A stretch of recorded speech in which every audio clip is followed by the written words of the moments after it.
Saudara, akibat kecelakaan usai diduga menghantam jalan berlubang di kawasan Matraman, Jakarta Timur Senin pagi, seorang pelajar meninggal. Ibu korban histeris saat tiba di lokasi kejadian. Cuaca ekstrim yang melanda Jakarta dan sekitarnya tak hanya memicu banjir, namun juga meninggalkan persoalan serius di jalan raya. Kerusakan infrastruktur seperti jalan berlubang mengancam keselamatan pengguna jalan. Akibat jalan rusak, seorang pelajar SMK meninggal usai terjatuh dari sepeda motornya di Jalan Matraman Raya menuju Salemba Senin pagi. Ibu korban histeris mengetahui anaknya meninggal dalam perjalanan menuju sekolah. Sepeda motor korban menghantam lubang jalan yang menyebabkan korban terjatuh. Diduga korban mengalami benturan keras di bagian kepala hingga meninggal di lokasi kejadian. Dari pertama awal jadinya dia ikutin recovery 2, ikutin recovery ring-ringan.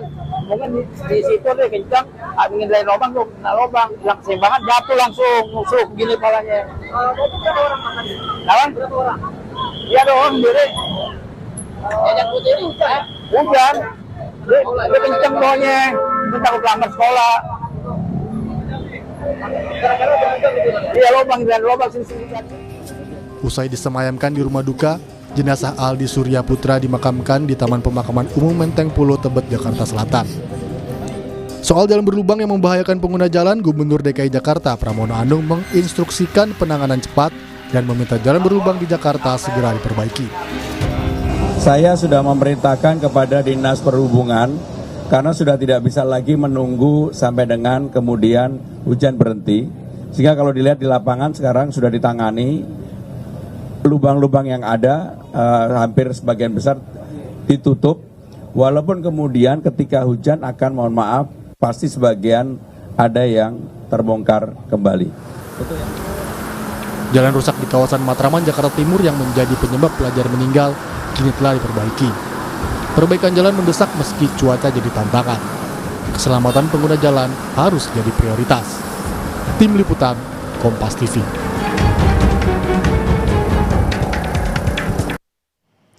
Kerusakan infrastruktur seperti jalan berlubang mengancam keselamatan pengguna jalan. Untuk membahasnya, kita telah terhubung dengan Dewan Penasehat Masyarakat Transportasi Indonesia, Joko Setiowarno. Selamat malam Pak Joko dengan Bella di studio. Selamat malam Mbak Bella. Pak Joko, bagaimana pandangan Anda terhadap banyaknya jalan rusak di ibu kota, Bapak? Ya, ini persoalan yang rutin yang terjadi hampir setiap tahun ya. Apalagi di saat musim hujan, ini banyak jalan-jalan kita yang rusak. Tidak hanya di Jakarta, di daerah-daerah itu pun sama. Bahkan yang sangat menyesakkan kita adalah mesti ada korban kecelakaan dan meninggal. Itu yang sering terjadi. Dan ini kebetulan sekarang kalau di Jakarta itu kan cukup banyak media yang meliput. Padahal hal yang sama itu juga terjadi di daerah. Ya. Nah inilah yang menjadi problem di Indonesia. Pada saat hujan, ya jalan-jalan kita banyak yang rusak, sementara banyak juga pemerintah daerah itu kurang peduli dengan persoalan seperti ini. Artinya, ya kalau sudah jalan seperti ini kan sudah rutin, tentunya ini segera dipetakan, dicari celah, dan itu dimungkinkan untuk ada pemberitahuan bahwa ini jalan rusak. Ya, selain itu juga pengendara ini juga harus berhati-hati, ya, agar kalau musim hujan seperti ini sudah tahu jalan rusak, justru menghindarilah jalan-jalan seperti itu untuk berkecepatan tinggi, gitu. Pak Joko, tapi ada juga yang berpendapat bahwa kok belakangan ini kalau sudah dirapihkan seperti itu, kok semakin banyak lagi lubang-lubang lain yang terbuka, kok kualitasnya kurang baik. Bagaimana pendapat Anda? Ya, jalan rusak itu kan bisa disebabkan 3 hal ya. Pertama, karena kondisi konstruksi jalannya. Mungkin saya nggak tahu dulu sejarahnya gimana jalan itu dibuat, kualitasnya seperti apa sehingga mudah rusak. Yang kedua karena muatan berlebihan, itu jalan juga bisa cepat rusak.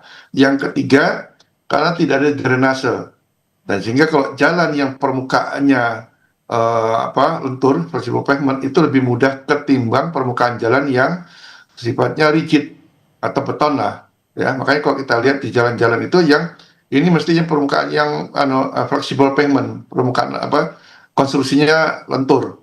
Ya, kalau yang konstruksi dia tidak berlubang. Nah, ditambah lagi tadi drainasenya. Makanya cukup diperhatikan bagaimana jalan-jalan itu bisa berfungsi dengan baik sehingga tidak lama banyak menggenang gitu. Kalau dia sudah menggenang seperti ini dia mudah rusak gitu. Pak Joko, kita menyayangkan kasus kemarin menewaskan seorang pelajar karena jalan rusak. Nah, kalau ada kasus seperti ini, mungkin orang juga ingin tahu siapa yang harusnya paling bertanggung jawab. Ya tentunya jalan di Indonesia itu ada 3 penyelenggara jalan sesuai dengan wewenangnya ya. Kalau jalan nasional itu yang bertanggung jawab adalah Kementerian Pekerjaan Umum sekarang ini. Kalau jalan provinsi, gubernur. Kalau jalan kabupaten, bupati. Kalau jalan kota, ala wali kota. Itu sesuai dengan undang-undang lalu lintas dan angkutan jalan. Dan itu juga sebagai wewenangnya, makanya mereka bertanggung jawab dengan kondisi jalan yang ada di daerah masing-masing. Gitu. Pak Joko, undang-undangnya ada, aturannya ada. Kalau orang ingin meminta pertanggungjawaban lebih, misalnya dengan sanksi pidana atau mungkin ganti rugi, apa yang harus mereka lakukan terlebih dahulu?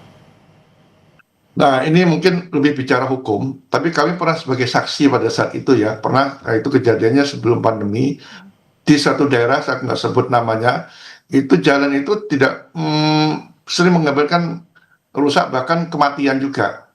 Nah, penyelenggara jalan ini sudah diundang oleh pihak kepolisian beberapa kali tidak mau hadir, atau hadir pun stafnya. Mungkin saking jengkelnya akhirnya polisi itu bisa melakukan penuntutan, dan mereka setelah berkonsultasi dengan kejaksaan pada saat itu.